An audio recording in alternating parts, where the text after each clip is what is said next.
आगे चलते हैं। अगला जो रिएक्शन हम लोग करेंगे, डबल डिस्प्लेसमेंट रिएक्शन करने जा रहे हैं। देखते हैं क्या है ये double displacement reaction. Double displacement reaction जो बुक में एनसीईआरटी के बुक में एग्जाम्पल जो दे रखा उसी को डिस्कस करेंगे, और उसी को वो लोग एनसीईआरटी से पूछते हैं, इसलिए ज़्यादा टेंशन की बात है। जितने एग्जाम्पल हमने बताए हैं वो एग्जाम्पल ही एनसीईआरटी के हैं और वो आपको याद करने हैं। तो क्या दे रखा डबल डिस्प्लेसमेंट में, सोडियम सल्फेट। सोडियम सल्फेट ये कंपाउंड है, इसको अगर ये कराते हैं हम लोग बेरियम क्लोराइड से, बेरियम क्लोराइड से, ठीक है ना। तो ये जो प्रोडक्ट देता है हमारा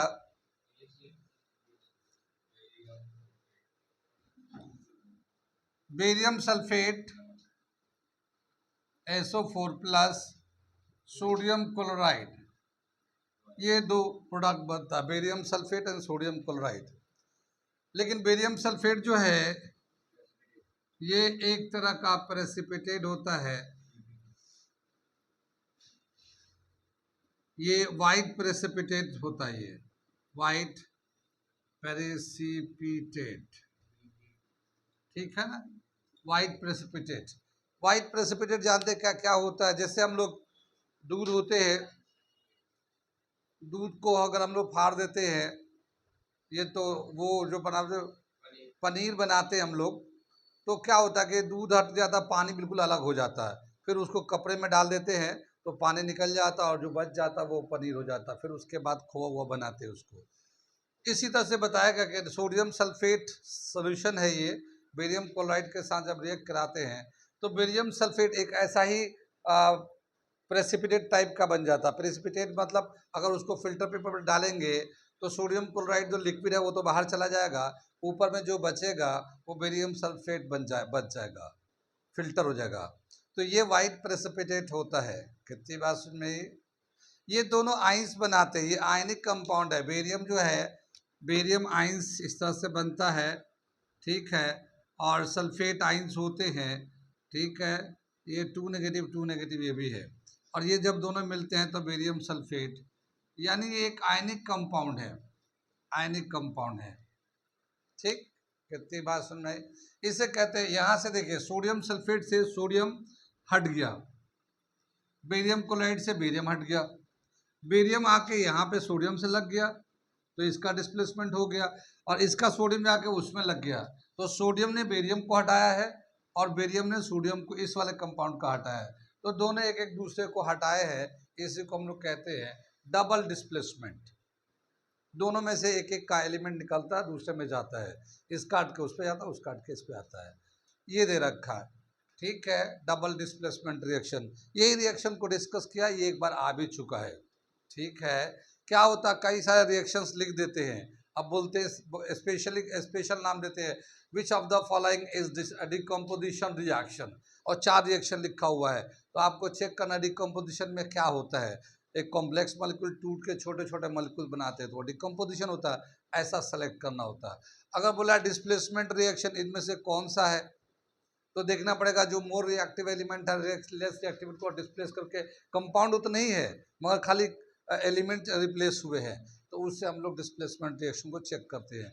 तो इस तरह के सवाल आते हैं कि इक्वेशन लिखा होता है, एक नाम देगा कि इसमें से ये वाला कौन सा रिएक्शन दिखा रहा है, आपको बताना है। ये 4 रिएक्शन कंप्लीट हो गया। अगला जो रिएक्शन है जो दे रखा है एनसीईआरटी में, ऑक्सीडेशन एंड रिडक्शन प्रोसेस। तो अगला जो डिस्कस करने जा रहे हैं हम लोग ऑक्सीडेशन रिडक्शन, मिटा दे इसे,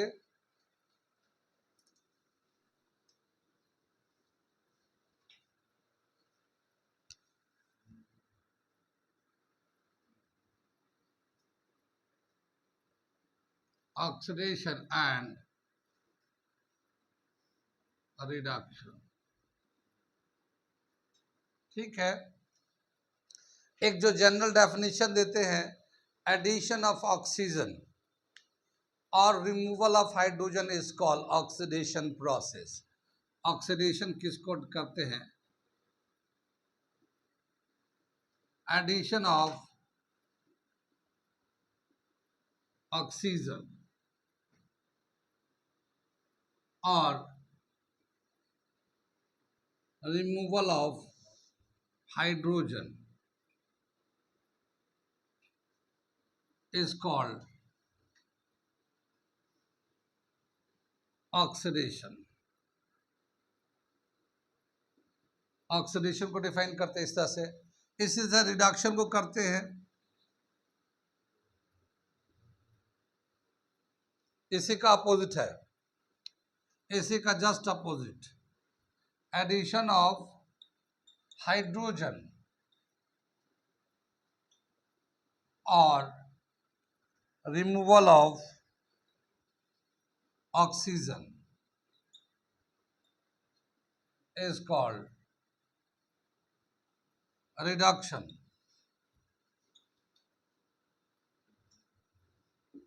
ये डेफिनेशन के तौर पे दे रखा है। अब हम लोग देखते हैं इसका एग्जाम्पल, देखते हैं इसका।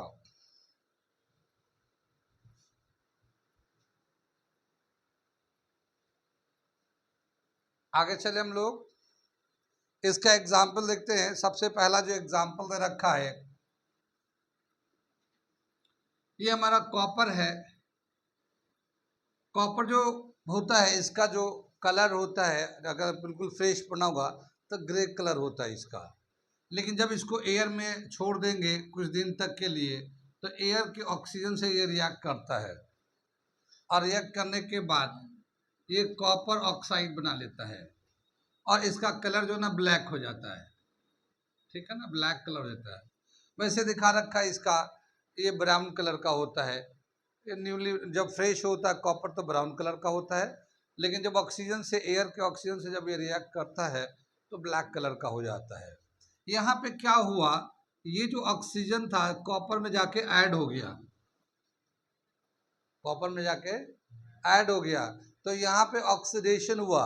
लेकिन ऑक्सीडाइज्ड कौन हुआ?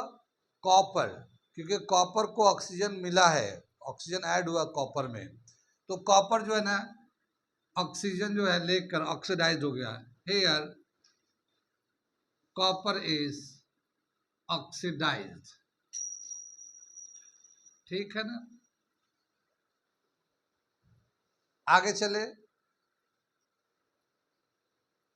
अगला दे रखा है, ये कॉपर ऑक्साइड है। कॉपर ऑक्साइड ब्लैक कलर है, ये कंपाउंड है। अगर इसको, इसके ऊपर से हॉट हाइड्रोजन यानी कि हीटेड हाइड्रोजन को पास कराया जाए, हाइड्रोजन को, ठीक है ना, हाइड्रोजन को यानी कि हाइड्रोजन को हीट करे और इसके ऊपर से जब पास करते हैं कॉपर ऑक्साइड से, तो ये जो ना कॉपर अलग हो जाता है और ये हाइड्रोजन के साथ ऑक्सीजन लग के H2O बना लेता है। तो कॉपर अलग मेटल निकल जाता है और फिर वाटर बन जाता है। अब यहाँ पे कॉपर का ऑक्सीजन चला गया तो लॉस ऑफ ऑक्सीजन हुआ, तो यहाँ पे कॉपर क्या हुआ, रिड्यूस्ड हो गया, क्योंकि कॉपर का ऑक्सीजन चला गया, लॉस ऑफ ऑक्सीजन। ठीक है, रिमूवल ऑफ ऑक्सीजन, रिडक्शन। ठीक है, तो यहाँ पे कॉपर जो है ना रिड्यूस्ड हो गया, लेकिन हाइड्रोजन को ऑक्सीजन मिल गया तो हाइड्रोजन जो है ना ऑक्सीडाइज्ड हो गया। कितनी बात सुन में? तो यहाँ पे क्या देंगे, copper oxide, here copper oxide convert into copper, so it is reduced, ये रिड्यूस्ड हो गया ये, and hydrogen gain oxygen and form H2O. So hydrogen is oxidized। ठीक है ना, ऑक्सीडाइज्ड।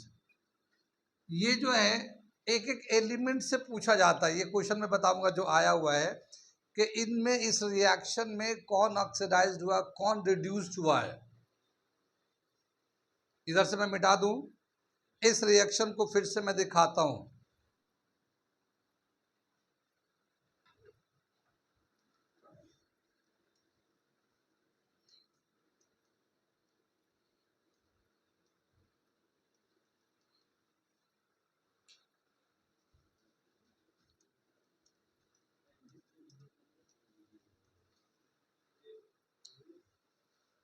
ये दे रखा है, फिर से मैं, ये कॉपर ऑक्साइड जो था इसको हाइड्रोजन, हीटेड हाइड्रोजन से रिएक्ट कराते हैं तो ये कॉपर मेटल बन जाता है, ये H2O वाटर बन जाता है। ठीक, तो यहाँ पे कॉपर क्या हुआ है, कॉपर ऑक्सीडाइज, कॉपर ऑक्साइड जो ना ये रिड्यूस्ड हुआ है और ये कॉपर बनाया है, तो ये रिड्यूस्ड हुआ है।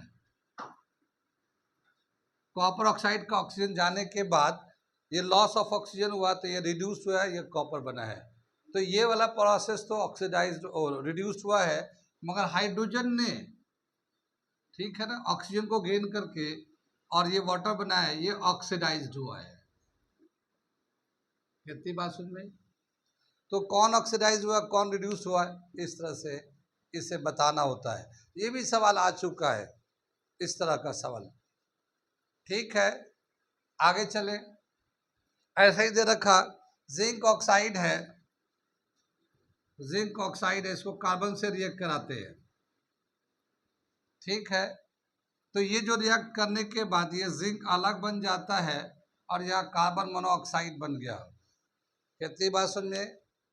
अब अगर मैं किसी से पूछूं कि कौन ऑक्सीडाइज कौन रिड्यूस हुआ तो बता देगा मुकुल, इसमें से बताना जिंक ऑक्साइड जो ना कार्बन से रिएक्ट कर जिंक बना, कॉपर बना, तो इसमें ऑक्सीडाइज कौन हुआ, इसका ऑक्सीजन चला गया, रिड्यूस हो गया। ठीक है, तो इसमें क्या है कि जिंक जो है, जिंक ऑक्साइड जो है जिंक में कन्वर्ट हुआ तो ये रिड्यूस्ड हो गया। ठीक है ना, इसका ऑक्सीजन चला गया, लॉस किया। लेकिन कार्बन ने ऑक्सीजन गेन किया है तो ये ऑक्सीडाइज्ड हो गया। कितनी बात सुनिए। ऐसे ही एक रिएक्शन और दे रखा है, इसे लिख लो तो मैं मिटा के बताता हूं। मिटा दे इसे।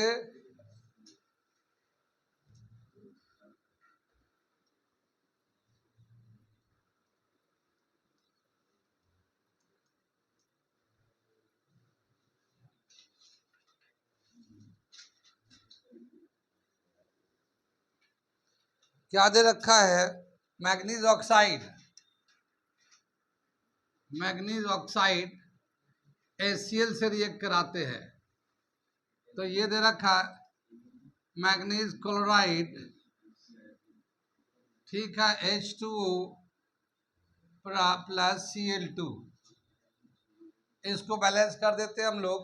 ये रिएक्शन दे रखा हमारा, मैग्नीज ऑक्साइड है, इसको HCl से रिएक्ट कराते हैं तो ये एक हमारा manganese chloride plus water plus chlorine बनता है। अब देख रहे हैं कि लॉस किसने किया, ऑक्सीजन। तो जिसके पास था, जैसे मैग्नीज के पास ऑक्सीजन था लेकिन यहाँ जाने पर इसका ऑक्सीजन चला गया तो ये लॉस किया है ऑक्सीजन को, तो ये रिड्यूस्ड हो गया है। ठीक है ना, ये रिड्यूस्ड हो गया ये। और यहाँ पे HCl में यहाँ पे हाइड्रोजन के साथ, ठीक है, ये हाइड्रोजन के साथ ऑक्सीजन ऐड हो गया है, हाइड्रोजन के साथ। ठीक है, तो ये ऑक्सीडाइज्ड हुआ है, ये ऑक्सीडाइज्ड हुआ है।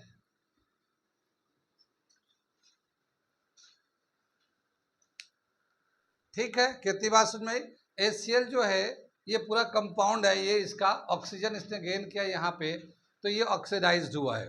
HCl ऑक्सीडाइज्ड हुआ है और मैग्नीज ऑक्साइड रिड्यूस्ड हुआ है।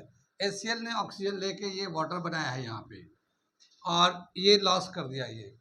ठीक, कितनी बात में। तो ये एक एग्जाम्पल दे रखा है और यानी टोटल 3 एग्जाम्पल दे रखा है, कॉपर ऑक्साइड का, जिंक ऑक्साइड का, मैग्नीज ऑक्साइड का, ये 3 दे रखा है और इसी का अक्सर घूम घूम के आते रहता है।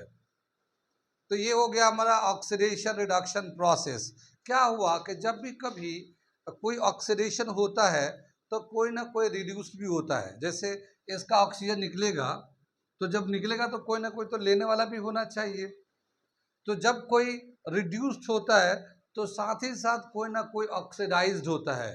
तो ऑक्सीडेशन रिडक्शन दोनों प्रोसेस एट ए टाइम होते रहता है, दोनों प्रोसेस चलते हैं एक साथ। ठीक है, जैसे मान लो एक आदमी दान देगा तो कोई ना कोई तो लेने वाला होना चाहिए, तो देने वाला है तो लेने वाला, अगर कोई लेने वाला ना हो तो फिर किसको देंगे। तो ऐसे ही अगर कोई ऑक्सीजन दे रहा है तो कोई ना कोई लेने वाला भी होना चाहिए। तो जो दे रहा है वो तो रिड्यूस हो रहा है और जो ले रहा है वो ऑक्सीडाइज हो रहा है, यानी oxidation reduction occur simultaneously and this process is known as redox reactions. ठीक है, so oxidation and reduction occurs simultaneously.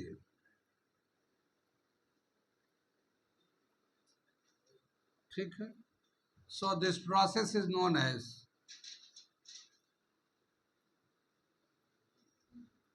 also known as redox reaction.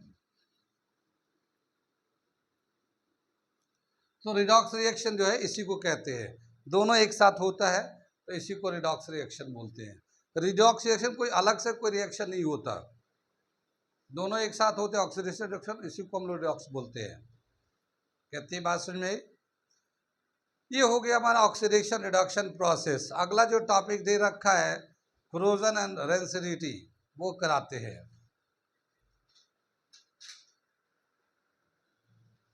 मिटा देते हैं इसे।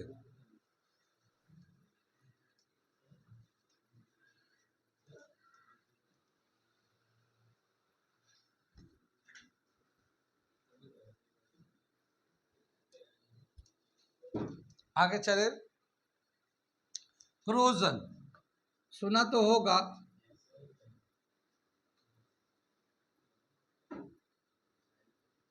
कोरोजन कंपटीशन में छोटी छोटी बातें पूछते हैं, इसलिए छोटी छोटी बातों पे ध्यान देना जरूरी है।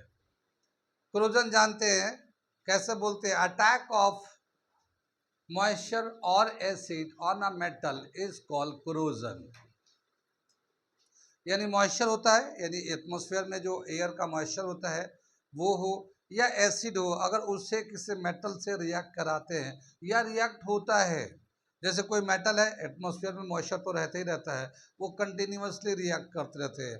जैसे लोहे में जंग लगते हैं, आयरन पे रस्टिंग होता है, तो ये कंटिन्यूस प्रोसेस है। ठीक है,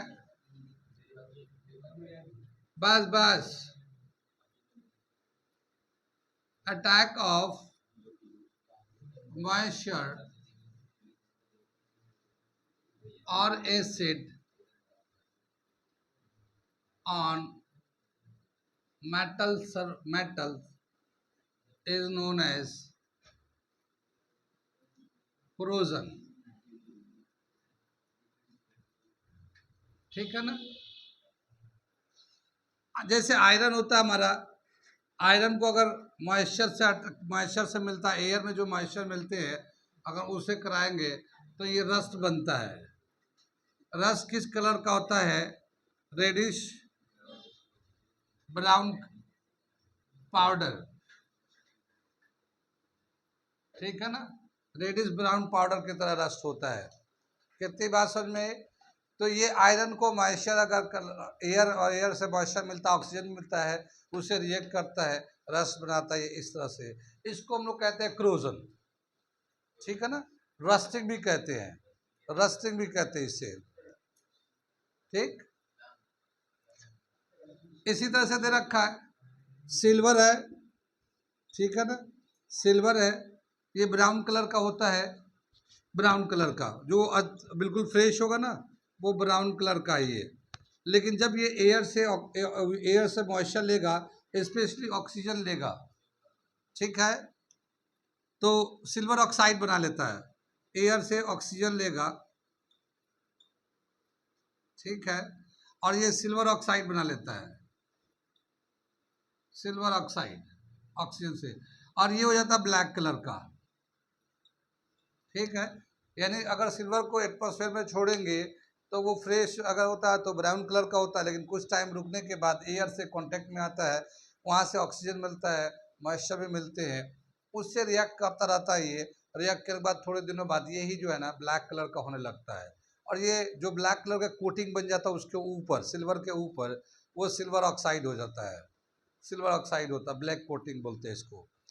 इसी तरह से दे रखा कॉपर पे अगर हम लोग छोड़ देते हैं एटमॉस्फेयर में, तो वो भी एक कॉपर ऑक्साइड का कोटिंग करता है और उसका कलर होता है ग्रीन, ग्रीन कलर का होता है। तो कॉपर ऑक्साइड का ग्रीन दे रखा है। तो कॉपर का हम यहाँ पे लिख देते हैं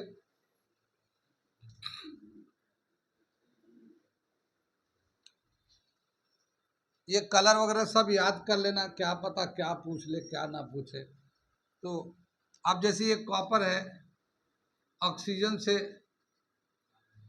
एटमॉस्फेयर के ऑक्सीजन से लेके कॉपर ऑक्साइड बना लेता है, ये ग्रीन कलर का दिखाता है, ग्रीन कलर का कंपाउंड बन जाता है। ठीक है, इतनी बात में। तो इसे जो है ना, और भी मेटल है, बहुत सारे मेटल्स हैं। सभी मेटल, ऑलमोस्ट सभी मेटल जो है स्लो या फास्ट, उसका रेट ऑफ रिएक्शन क्या डिफरेंस होता है, कोई फास्ट रिएक्शन करता है, कोई स्लो करता है, लेकिन सभी मॉइस्चर में जो एयर है, ऑक्सीजन है, उससे रिएक्ट करते हैं और उनके ऊपर एक तरह की कोटिंग हो जाती है।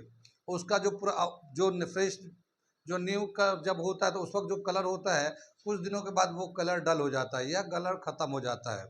इसी को हम लोग क्रोजन के नाम से जानते हैं। यहाँ पे सिलेबस में हमें 3 का दे रखा है, आयरन का, सिल्वर का, कॉपर का।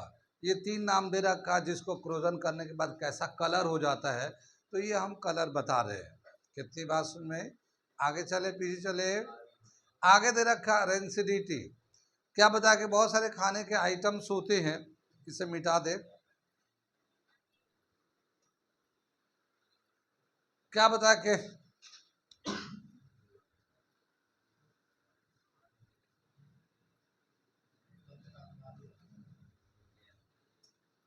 रेंसिडिटी क्या बता के, जो भी खाने का आइटम होते हैं हम लोग का घरों में जो बनाते हैं, वो जिसमें मॉइस्चर ज़्यादा होता है, मॉइस्चर यानी कि पानी ज़्यादा होता है, वो बहुत जल्दी ही ख़राब हो जाता है। जैसे दाल है, दाल जो है ना सुबह बनाओ शाम में गर्मी में ख़त्म हो जाता है, फ्रिज में रखना पड़ता है। सब्जियां भी ख़राब हो जाते हैं।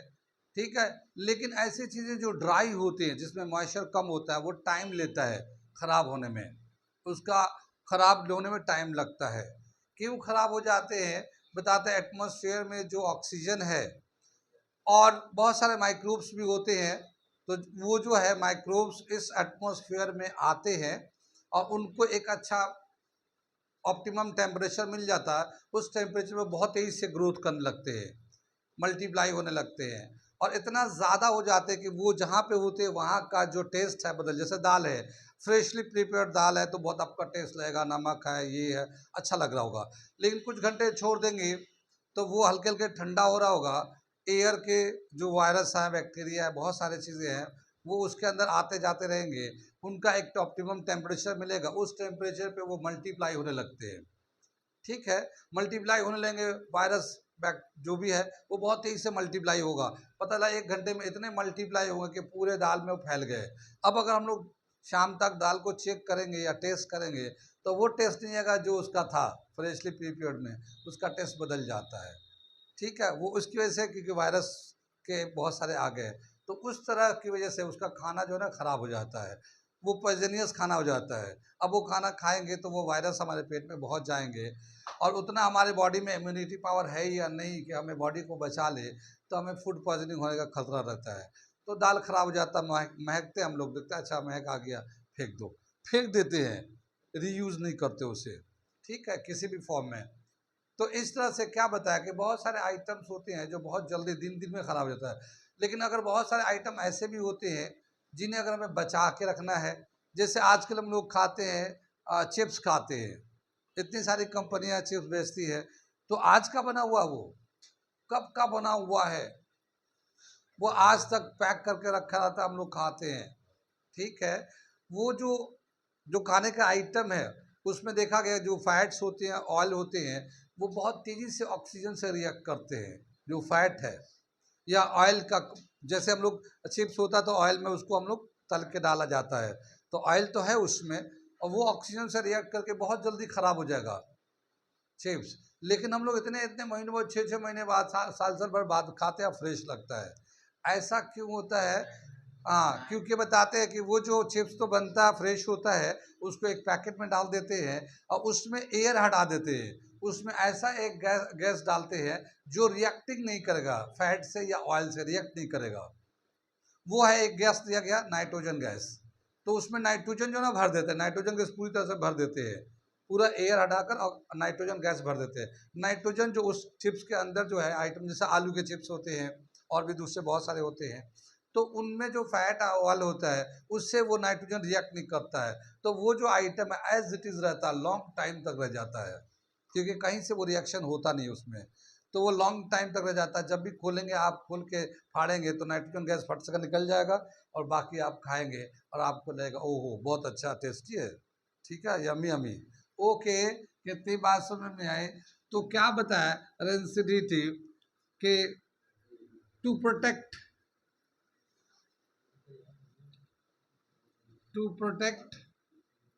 फ्रॉम ऑक्सीडेशन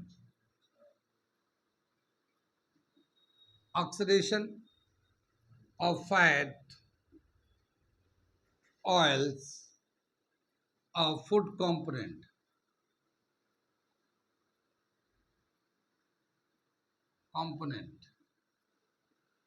ठीक है, like chips, food component like chips is flushed with nitrogen gas